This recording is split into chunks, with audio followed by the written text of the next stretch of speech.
Welcome back नाजरीन। कश्मीर के हवाले से गुफ्तगू हो रही थी वक्फे पे जाने से कबल, और साथ ही उड़ी में जो कुछ हुआ है उस हवाले से इंडिया में बड़ा गम और गुस्सा इस वक्त पाया जाता है। प्लस ये कि रिएक्शन के तौर पर पाकिस्तान में भी जो है इस वक्त बड़े खतरात मंडला रहे हैं और यहाँ पर भी दिफाई इदारे खुसूसन सिक्योरिटी फोर्सेज मुतहरिक हो चुकी हैं।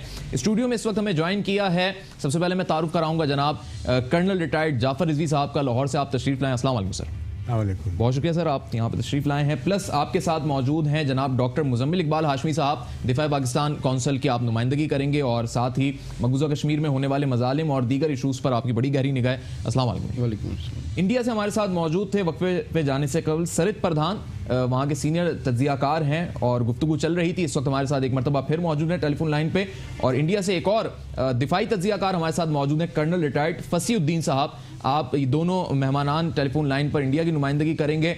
और मैं अगेन इस चीज़ को पॉइंट कर दूं कि इंडिया में जो है खुसूसन तौर पर जो इंडिया के वो लोग जिनका ताल्लुक आर्मी से रहा है, इंडियन आर्मी से, वो इस वक्त बहुत ज़्यादा सीरियस इस चीज़ को लिए हुए हैं और इंडियन मीडिया ने इस तमाम तर चीज़ को जिस तरीके से प्रेजेंट किया, उसके बाद हालात जो हैं खुसूसन इस खित्ते पर पाकिस्तान और भारत के लिए, दोनों ममालिक के लिए मैं कहूँगा कि कोई ऐसी नहज पर ना जा पहुंचे जिसकी वजह से इस पूरे खित्ते में कोई जंगो जदल का समा पैदा हो, क्योंकि इंडिया इस वक्त भरपूर जवाब देने के मूड में और उनके ऑफिशियल्स, उनके गवर्नमेंट स्टेटमेंट्स उनके यही आ रहे हैं, क्योंकि उन्होंने अपनी आवाम को भी मुतमईन करना है। लेकिन पाकिस्तान भी अपनी स्ट्रेटजीज बना रहा है और ये उस वक्त में ये सारी चीज़ें हो रही हैं जब अक़वाम मुत्तहिदा की जनरल असम्बली का इजलास है और उसमें पाकिस्तानी वज़ीर आज़म ने एक अहम खिताब करना है और भारत की तरफ से नुमाइंदगी सुषमा सिराज साहिबा करेंगी। मैं गुफ्तगू का आगाज़ करूँगा। मुजम्मिल साहब, मैं आपसे गुफ्तगू का आगाज़ करता हूँ। इस तमाम तर चीज़ को जो उड़ी सेक्टर में स्पेशली जो ये चीज़ हुई है और भारत जिस इस चीज़ का इल्ज़ाम पाकिस्तान के ऊपर लगा रहा है, क्या इसमें एक ऐसे वक्त में किसी और मुल्क की ये साजिश हो सकती है जो इस खित्ते में हम नहीं चाहता, या ये किसी किस्म का रिएक्शन हो सकता है जो मकबूजा कश्मीर में भारत ने किया? बिस्मिल्लाहिर्रहमानिर्रहीम। उमर साहब, इसमें देखने वाली बात यह है कि इस सारे अमल का फ़ायदा किसको है। इस वक्त आप इस बात को जानते हैं कि पिछले तकरीबन 15-16 दिन से पाकिस्तान में ये डिस्कशन चल रही है सही कि नवाज शरीफ यूएन जा रहे हैं और जनरल असम्बली में जाकर वो कश्मीर के हवाले से एक बड़ी भरपूर गुफ्तगू करेंगे। इसके लिए उन्होंने कश्मीरी क़यादत से मुलाकातें की, इसके लिए उन्होंने पाकिस्तान के अंदर मशावरत की, पाकिस्तान के अस्करी हलकों से इसके ऊपर बात की गई। ये सारा सिलसिला पाकिस्तान में 15-20 दिन से चल रहा है। ठीक है। इन 15-20 दिनों की जो वर्किंग है, उसके बाद उड़ी सेक्टर के अंदर होने वाला ये वाक़या, ये बात बिल्कुल साफ़ हो जाती है कि इसका फ़ायदा डायरेक्टली इंडिया को पहुंचा है। और जब ये डायरेक्टली इंडिया को पहुंचा है, जिसके ज़रिए आप देखें ना कि साथ ही एक शोर मचा दिया गया और कश्मीरियों पर होने वाला जुल्म सितम उसको दबाने की कोशिश की गई, उसको पीछे करने की कोशिश की गई और इस वाक़े को बहुत बड़ा बना के पेश किया गया। तो किसी तौर पर भी ये वाक़या, इसको ये कहना कि ये पाकिस्तान की साजिश है। आप ये बात कह तो रहे हैं, लेकिन आपको कुछ देर के बाद इस चीज़ के दलाइल भी देने होंगे, क्योंकि इंडिया से भी हमारे साथ दो मेहमान मौजूद हैं। मैं उनकी तरफ भी बढ़ूंगा। सरित प्रधान साहब भी मौजूद हैं हमारे साथ, कर्नल फसीउद्दीन साहब भी मौजूद हैं। कर्नल साहब, मैं आपसे जानना चाह रहा हूँ फसीउद्दीन साहब के क्या इस वक्त, क्या वाकई दोनों ममालिक के लिए कोई ऐसा स्टेप लेना बेहतर होगा जो खित्ते के लिए बेहतर ना हो, और पाकिस्तान ऐसा हरगिज़ नहीं चाहता, पाकिस्तान ने इन चीज़ों को मुस्तरद भी किया। क्या भारत जो है, क्या वाकई कुछ ऐसा सोच रहा है जो खित्ते के लिए या कश्मीर के मुस्तकबिल के लिए अलमनाक सिचुएशन क्रिएट करे? मैं आपके वहां से जो जिन्होंने अभी जिक्र किया है कि इसका फायदा हिंदुस्तान को होता है जो यूरी में आज हुआ है, उसके बारे में मैं सिर्फ हंस सकता हूँ। निहायत बचकाना, निहायत ही बेवकूफ़ी वाला और निहायत ही गैर जिम्मेदाराना ये उनका वो है जवाब कि इसके लिए हम अपनी फौज को नुकसान पहुंचाएंगे, ये हम अपने ऊपर करके वो करेंगे। ये चीजें आपके मुल्क में होती होंगी, हम इसको नकारते नहीं है। अच्छा कर्नल साहब, मैंने जब भी इनको ये भी कहा, कर्नल साहब, मैंने यहाँ पे डॉक्टर मुजम्मिल साहब मौजूद हैं, दिफा पाकिस्तान कौंसिल से इनका ताल्लुक है, मैंने जब भी ये कहा कि आपको ये दलाइल भी देने होंगे, मैं अगेन उनकी तरफ आ जाता हूँ अगर आप इस पे दलाइल लेना चाहें तो। अब हाँ जी हाँ, अब जिक्र करते हैं जो वहां पे हुआ है आज। इस माहौल में आप क्या एक्सपेक्ट करते हैं कि आप यहाँ पे क्या, यहाँ से क्या रिएक्शन होगा? इस माहौल में आप क्या एक्सपेक्ट करते हैं? कि यहाँ से क्या रिएक्शन होगा।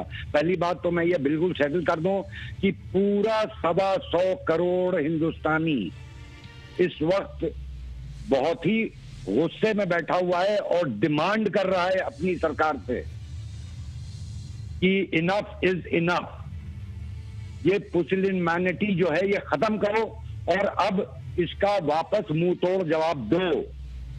इस वक्त ये बिल्कुल क्लियर है। लेकिन नहीं, कुछ चीजें शायद कर्नल साहब अभी प्रूफ आना बाकी हैं या तफ्तीश मुकम्मल नहीं हुई है, इन्वेस्टिगेशन। प्रूफ हमारी सरकार कह रही है कि हम प्रूफ देंगे।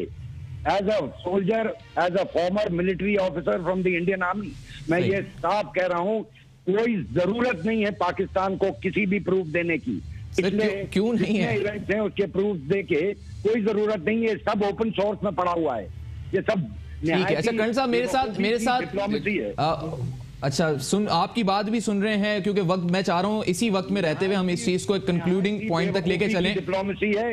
अच्छा ये कर रहे हैं तो वो कर रहे हैं, जो जाके वहां पे हमारी मैडम सुषमा स्वराज जवाब देंगी यूनाइटेड नेशन जनरल असेंबली में, वो सरकारी जवाब होगा।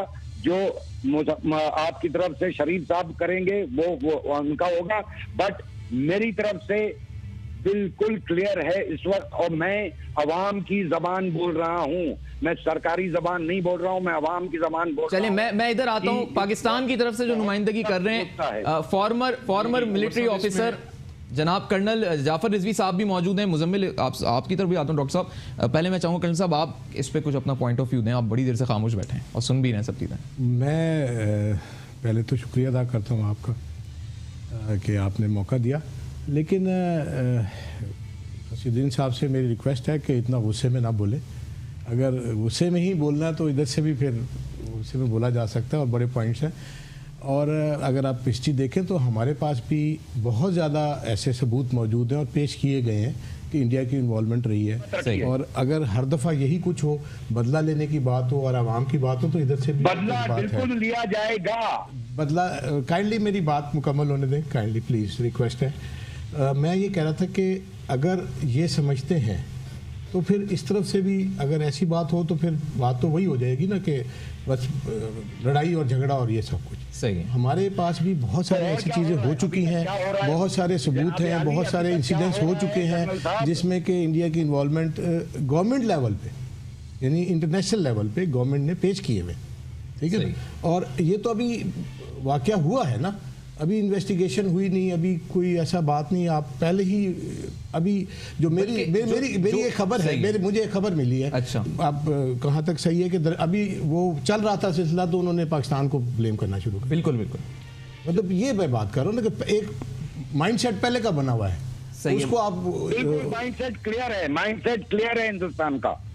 अच्छा चलिए माइंडसेट पाकिस्तान का भी क्लियर है कर्नल साहब, ऐसी बात नहीं है। आप तो फिर आ जाइए हिम्मत करिए, सामने क्या वो चूहे हैं वहां से, आ जाइए। नहीं आए हुए हैं, फिक्र ना करें आप।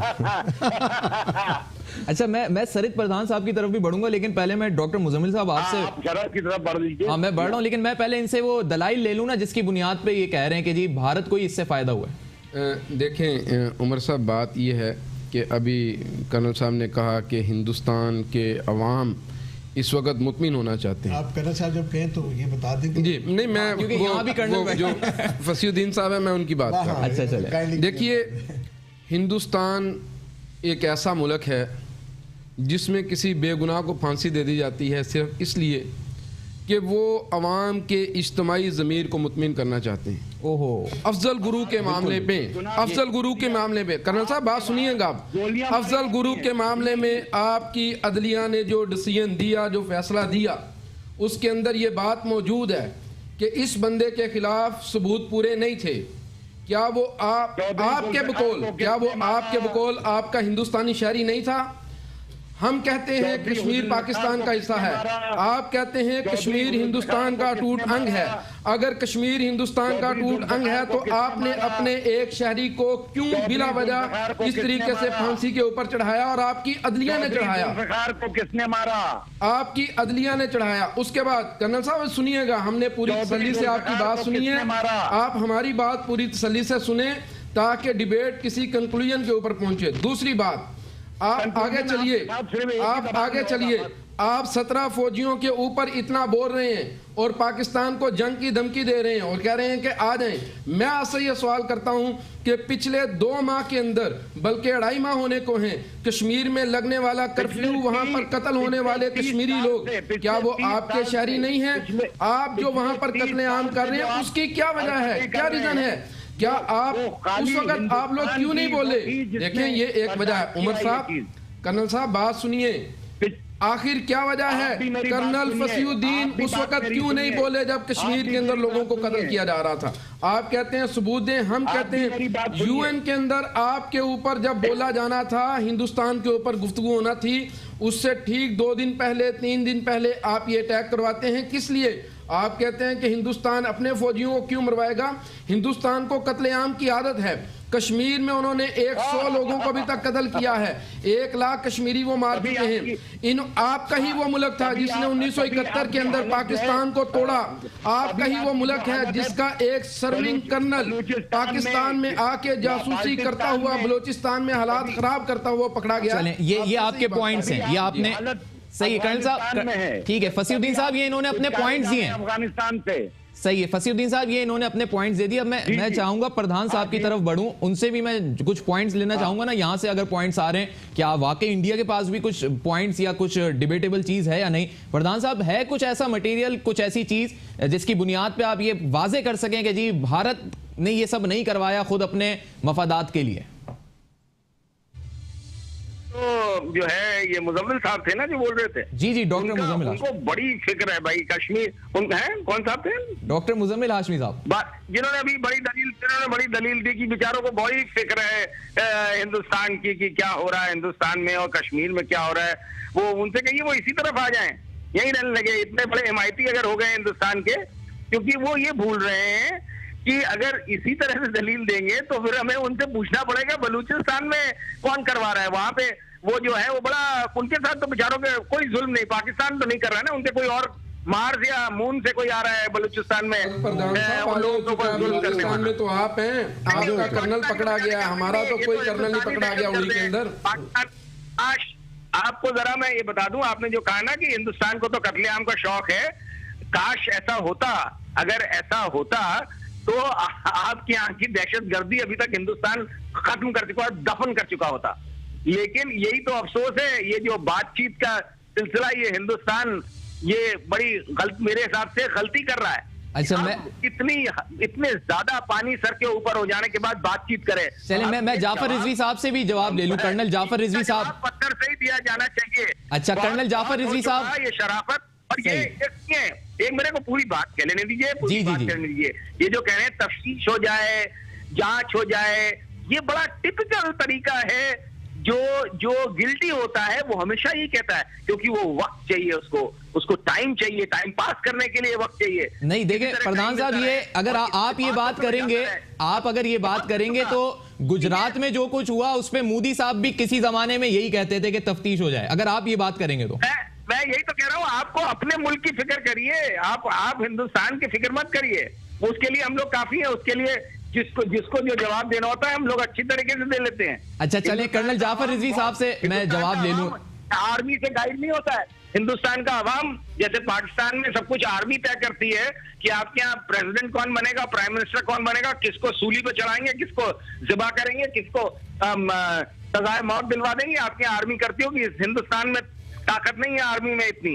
असल में शायद पाकिस्तान, शायद क्या बल्कि यकीनी तौर पे पाकिस्तान की आवाम भी जो है ना वो आर्मी को पॉलिटिशियन से ज्यादा लाइक करती है। उसकी एक बड़ी वजह ये भी हो सकती है। कर्नल जाफर रिजवी साहब, प्रधान साहब, आपने अभी कहा कि बंदूक की नोक पे आप लोग को रहने की आदत है, इसीलिए हिंदुस्तान प्रधान साहब काइंडली बात, नोक का इस्तेमाल करना चाहिए। हाँ, आपकी आर्मी आपने खुद का इतनी अच्छी नहीं है, कमजोर है, तो इसी वजह से वहां पे ये होता है। हमारी आर्मी माशाल्लाह बड़ी कमजोर, हमारी आर्मी बहुत मजबूत है। और आप बेफिक्र रहें, आप बेफिक्र रहें, आपको किसी किस्म की परेशानी की जरूरत नहीं है पाकिस्तान के बारे में। हमें इंडिया की फिक्र इसलिए रहती है कि इंडिया को हमने खुद समझाना है सारा कुछ, और वक्त आने पे आप देखेंगे समझ भी आ जाएगी। और मैं ये बिल्कुल क्लियर कर दूं कि हमें किसी किस्म का कोई डाउट नहीं है। आप यकीन करें प्रधान साहब, हमें किसी किस्म का कोई डाउट नहीं है इंडिया के बारे में। और ये पिछले जब से पाकिस्तान के वजूद आया है तब से हमें इंडिया के बारे में सब कुछ क्लियर है और हर लेवल पे क्लियर है। ये हमारी अच्छाई है, हमारी हमारा भाईचारा है। हम आपकी तरफ एग्रेसिव नहीं होते, ये हमारी हुकूमत और हमारे अवाम एग्रेसिव नहीं होते। ये आपको मैं बड़ा क्लियर बता देता हूँ। अगर किसी वक्त भी आप ये देखना चाहें तो हमारे अंदर वो जज्बा मौजूद है, सिर्फ हमारी एक अच्छाई है और एज ए मुस्लिम हम एग्रेसिव ना होने का हमें पता है और जब होना है तो हम हो भी जाएंगे। अच्छा ठीक है, बिल्कुल क्लियर रखें। मुझे एक वक्फा लेना है। प्रधान साहब प्लीज आप मेरे साथ रहिएगा टेलीफोन लाइन पे, और जनाब कर्नल रिटायर्ड फसीउद्दीन साहब भी इंडिया से मौजूद हैं। आप दोनों से मेरी रिक्वेस्ट होगी, मुझे शॉर्ट एक बिल्कुल वक्फा लेना है, उसके बाद नाजरीन में हाजिर होता हूं और हम कंक्लूड करेंगे इस चीज़ को कि खित्ते में अमन व इस्तेहकाम रहे, क्योंकि ना ये चीज़ भारत के लिए बेहतर होगी ना पाकिस्तान के लिए। हाजिर होंगे एक ब्रेक के बाद।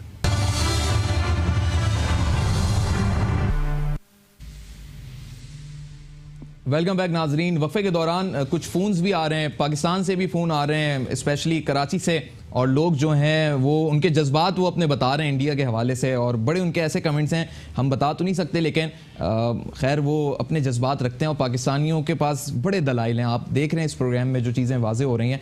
कर्नल जाफ़र रज़ी साहब आप फरमा रहे थे एक बड़ा आपका पॉइंट जो लोगों ने भी पकड़ा है वो कहते हैं कि जी आप आ जाएं, आप कहते हैं कि हम तो आए हुए हैं। मैं कसम मैं बताऊं, हमारी नेशन में एक ख़ास बात है। आप जो मर्ज़ी कर लें से कि फ़लाँ ऐसे हैं, ये कत्ल वो फ़लाँ डिंग, वो ठीक है, हालात हमारे ऊपर मतलब मुसल्लत कर दिए गए हैं, यकीन करें मैं आपको बताऊं। लेकिन एज ए कौम आप कोई मौका उठा के देख लें, कुछ सैलाब देख लें, ज़लज़ला देख लें और इस तरह के हालात देख लें, आजकल के देख लें, इसमें जो ज़रब अज़ब चला है हमारी कौम, हमारी जो क्या नाम है लोग, और ये मेरे साथ डॉक्टर साहब बैठे हैं, आप इनसे पूछें किस तरह से लोगों ने साथ दिया है, किस तरह से साथ दिया। मैं फिर आ जाऊं भारत की तरफ, आ डरने की जरूरत नहीं है। अगेन हमारे साथ मौजूद हैं जनाब कर्नल रिटायर्ड फसीउद्दीन साहब, भारतीय दिफाई तज्जियाकार हैं, और जनाब बड़े ज़बरदस्त भारत के तज्जियाकार हैं सरित प्रधान साहब, भारत के मुख्तलिफ टेलीविज़न चैनल्स पे इनके तज्जिए भारतीय पॉलिटिशियंस को हिला देते हैं। तो मैं चाहूँगा 2 पॉइंट्स मैं कंक्लूड करना चाहूँगा आज के इस प्रोग्राम के तवज्जुह से। कर्नल साहब से भी पूछूंगा। फसीउद्दीन साहब मैं आपकी तरफ आ रहा हूँ। पहला पॉइंट तो ये कि कब तक कश्मीर में ये वाला खेल चलता रहेगा जिसे चूहे बिल्ली का खेल भी अक्सर कहा गया है, और दूसरा पॉइंट ये कि भारत और पाकिस्तान बेशक अज़ल से नहीं बनती, लेकिन अब जो हालात बन चुके हैं, अब जिस दौर में दोनों मुमालिक दाखिल हो चुके हैं, अब इकनॉमिकली जंग है, अब ये टेररिस्ट, अब ये सारी चीज़ें हट जानी चाहिए, ये कंट्रोवर्शियल चीज़ें अब पीछे हो जानी चाहिए। इन दोनों पॉइंट्स पे सर आप क्या कहेंगे, फिर मैं आगे बढ़ूंगा। फसीउद्दीन साहब।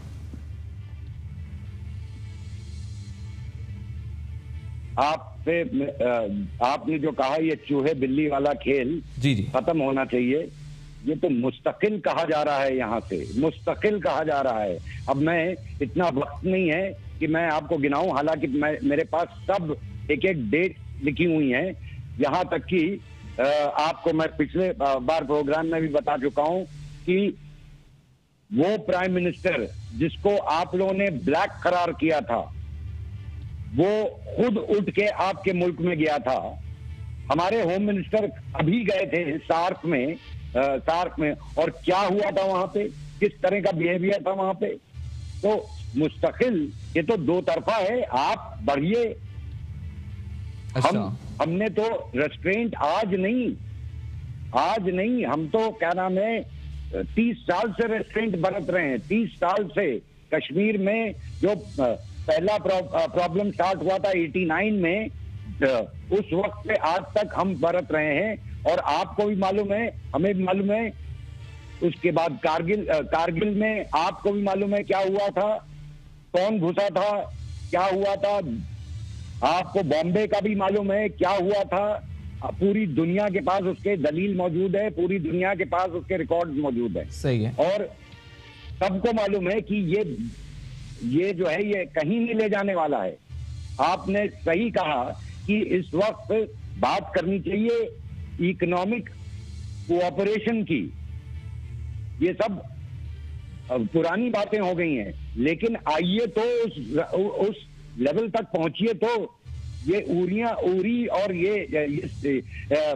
पठानकोट और ये सब जब तक चलेगा तब तक इकोनॉमिक कोऑपरेशन की बात करना बेवकूफी है।